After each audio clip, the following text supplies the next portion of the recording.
நம்ம பூமி நம்ம தமிழ் நம்ம சேனல். இந்த வீடியோவை லைக் பண்ணுங்க, ஷேர் பண்ணுங்க, கமெண்ட் பண்ணுங்க. அனைவருக்கும் கோபிநாத்தின் அன்பு வணக்கங்கள் நண்பர்களே. கோவிலுக்கு போயிட்டு சாமியை பார்க்குறீங்க, சாமியை பார்த்ததுமே கண்ணீர் வருது அப்படிங்கிற மாதிரி நிறைய பேர்த்துக்கு இருக்கும். அப்படி இருந்தது அப்படின்னா இந்த பதிவை பாருங்கள், ஒரு சின்ன புரிதல் உங்களுக்குள் ஏற்பட்டது அப்படின்னா மிகவும் நல்லது. இப்போ அந்த கண்ணீர் அப்படிங்கிறது இரண்டு விதமாக நம்ம எடுத்துக்கலாம். ஒன்று துயரத்தில் வருவது, இன்னொன்று ஆனந்தத்தில் வருவது. ரெண்டுக்குமே வித்தியாசம் உண்டு, உங்களுக்கு நல்லா தெரிஞ்சிருக்கும். இப்போ கோவிலுக்கு போகிறோம், சாமியை பார்க்குறோம், பார்த்ததுமே அழுக வருது. அந்த இடத்துல கொஞ்சம் யோசிச்சு பாருங்களேன். அதாவது ஆற்றாமையின் வெளிப்பாடாக கண்ணீர் சில நேரத்தில் வரும். ஆற்றாமைனா என்னால் முடியலை, வாழ்க்கையில் ரொம்ப கஷ்டத்தை அனுபவிச்சிட்டேன், என்னால் முடியலை, இதுக்கு மேலே நீ தான் பார்த்துக்கணும் அப்படின்னு அந்த சரணாகதி ஆகும்போது வருகின்ற கண்ணீர் அப்படிங்கிறது வேறு. அது பார்த்திங்கன்னா அழுது தீர்க்கிறது அப்படின்னு நம்ம சொல்லுவோம். என்னோடய கஷ்டத்தையெல்லாம் நான் எப்படி உங்ககிட்ட காமிக்க முடியும், இந்த கண்ணீர் வழியாகத்தான் உனக்கு நான் காட்ட முடியும் அப்படிங்கிறனால அவரை பார்த்ததுமே ஒரு ஆற்றாமையின் காரணமாக என்னால் இந்த கஷ்டத்துலேருந்து வெளியே வர முடியலையே, உன்னால் மட்டும்தானே இந்த கஷ்டத்துலேருந்து என்னை வெளியே கொண்டு வர முடியும், நீ பாட்டுக்கு இவ்வளோ அமைதியாக இருக்க அப்படிங்கிற ஒரு எண்ணத்தின் காரணமாக நம் வழிபடுகின்ற இறைவனை பார்த்ததுமே நம்மளுக்கு கண்ணில் தண்ணீர் வரும். இது ஒரு வகை. இது தவறா அப்படின்னு கேட்டால் கிடையாது. இப்போ நம்மளுக்கு பிடிச்சவங்கக்கிட்ட, நம்ம உரிமையானவங்க கிட்ட தானே நம்ம போய் அழுக முடியும். கண்ணீர் எல்லா இடத்துலையும் வந்துடாது. நல்லா யோசிச்சு பாருங்கள்.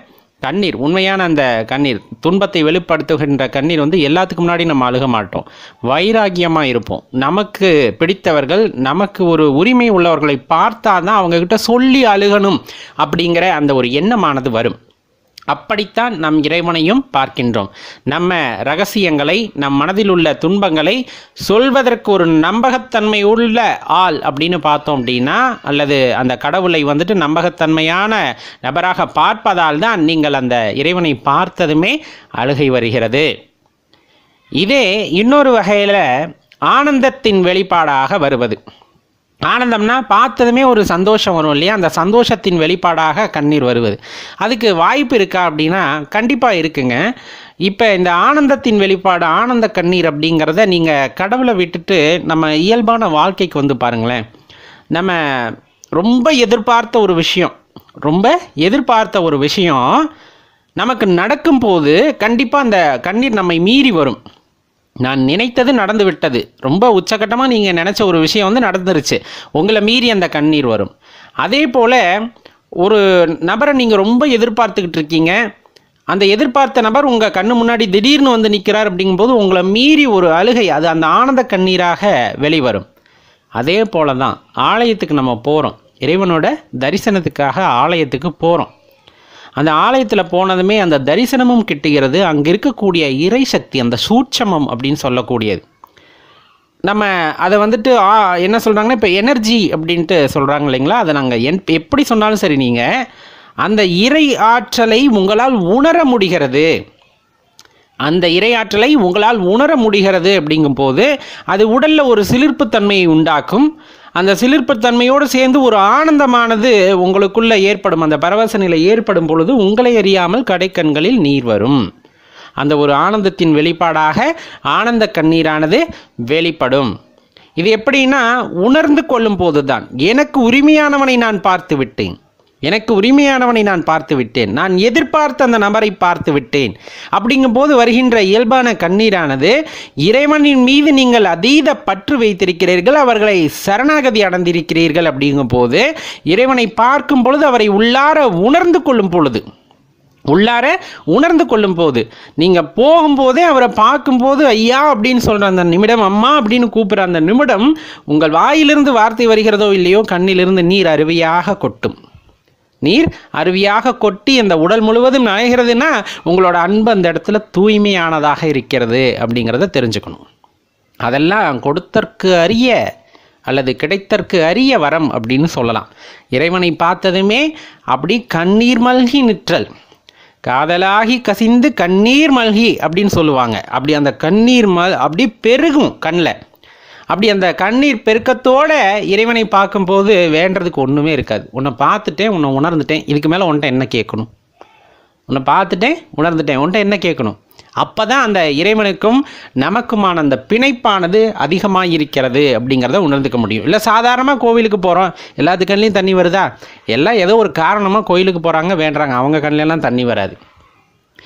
இறைவனை தனக்கானவன் என்று யார் ஒருவர் நினைக்கின்றாரோ, தனக்கு உரிமை உள்ளவன் இறைவன் என்று யார் நினைக்கின்றாரோ, அவரை நினைக்கும் பொழுதே அவர்களது கண்களில் கண்ணீர் வருகிறது என்றால் அவ்வளவு உரிமையானவராக நினைத்திருக்கிறார் என்பது அதன் முதல் பொருள். அப்படிப்பட்டவர்களுக்குத்தான் இறைவனை பார்க்கும் பொழுது ஆனந்தத்தில் கண்ணீர் வரும், ஆனந்தத்தில் கண்ணீர் பெருக்கெடுக்கும். அந்த இறை சக்தியை தன்னுள் உணரும் போது, தனக்குள் இருக்கின்ற அந்த இறை சக்தி வெளிப்படும் போதுதான் ஆனந்த கண்ணீரானது அங்கு வெளிப்படும் அப்படிங்கிறத மறுப்பதற்கில்லை நண்பர்களே. உங்கள் வாழ்க்கையில் இந்த மாதிரி அனுபவம் நிறைய நடந்திருக்கும். அந்த மாதிரி இருக்கின்ற நிகழ்வுகளை எல்லாம் நீங்கள் நினைத்து பார்க்கும் பொழுது இப்பொழுதும் கண்ணீர் வரும். இந்த கோயிலுக்கு போய் இறைவனை பார்த்த அந்த வினாடியே என் கண்களில் தண்ணி வர ஆரம்பித்தது, ஆனந்தத்தின் வெளிப்பாடாக அப்படின்னு ஒரு சாராக இருக்கும். இன்னொரு சாரார் பார்த்திங்கன்னா, என் மனசில் நிறைய கஷ்டங்கள் இருந்தது, என் மனதில் நிறைய துன்பங்கள் இருந்தது. நான் போய் இறைவன் முன்னாடி உட்கார்ந்து அழுது கதறி, எல்லாம் முன்னால் தான், நீ தான் பார்த்து கொள்ள வேண்டும் என்று சொல்லிவிட்டு அழுதுவிட்டு வந்தேன். வந்ததுமே எனக்கு அதற்கு விடை கிடைத்தது. காரணம், எப்போவுமே அம்மா முன்னாடியோ அப்பா முன்னாடியோ நம்ம போய் கலங்கி நின்னோன்னா, பாசம் வைத்த அம்மாவும் அப்பாவும் பிள்ளை கலங்குவதை பார்த்துட்டு சும்மா இருக்க மாட்டாங்க. அவங்களால என்ன முடியுமோ அதை பண்ணுவாங்க. அந்த துன்பத்திலிருந்து என் பிள்ளையை மீட்டெடுக்க வேண்டும்னு ஒரு தாய் தந்தையர் நினைத்து விட்டால் எந்த அளவுக்கு வேண்டுமானாலும் செல்வார்கள். அதே போல தான் நீங்கள் துன்பத்தின் காரணமாக இறைவனின் முன்னால் சென்று அமர்ந்து கண்ணீர் பெருக்கெடுத்து மன்றாடி ஒரு விஷயத்தை சொல்லி கேட்கிறீர்கள். அப்படிங்கும்போது உங்கள் வாழ்க்கையில் அது பெரிய பாதிப்பை உண்டாக்கி விட்டது, அதனால் நான் அழுகின்றேன், என்னால் இதற்கு மேல் தாங்க முடியாதுன்னு கதறி அழுதுவிட்டு வருகிறீர்கள் என்னும் பொழுது எப்படிப்பட்ட கல் நெஞ்சும் கரையும், இறைவனின் நெஞ்சம் கரையாதா?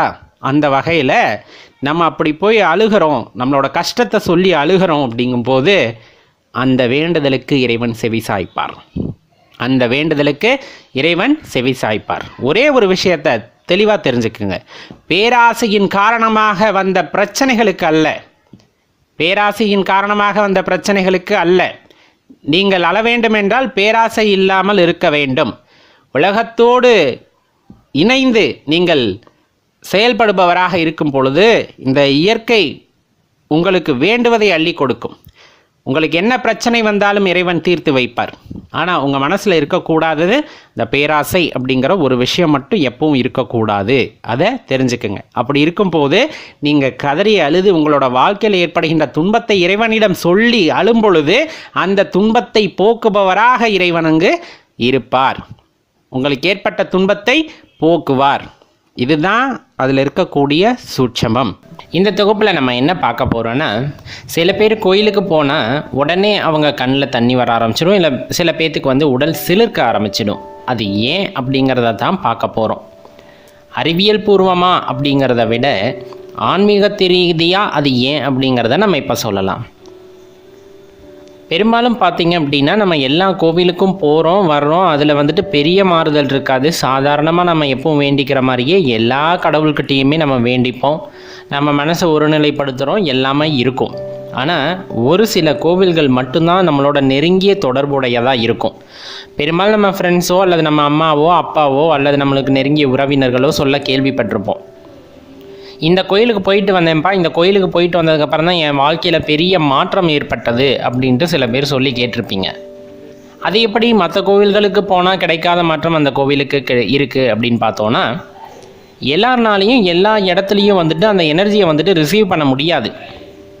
கட்டாயம் நம்ம உடல் அமைப்புக்கு தகுந்த மாதிரி அல்லது அந்த கால சந்தர்ப்பத்திற்கு ஏற்றவாறு ஒவ்வொரு கோவிலின் அமைப்பிற்கு ஏற்ற மாதிரியும் அங்கே இருக்க பாசிட்டிவ் வைப்ரேஷன்ஸ் மாறுது. அப்படிங்கும்போது நம்ம உடலுக்கு எது தேவையோ அதை மட்டும்தான் நம்ம ரிசீவ் பண்ணிப்போம். அதனால தான் ஒரு சில கோவில்களுக்கு போனால் அமைதியாக நின்றுக்கிட்டு வருவோம், நமக்கு எதுவுமே தெரியாது, கோயிலுக்கு போன ஃபீலிங்கே சில இடத்துல இருக்காது.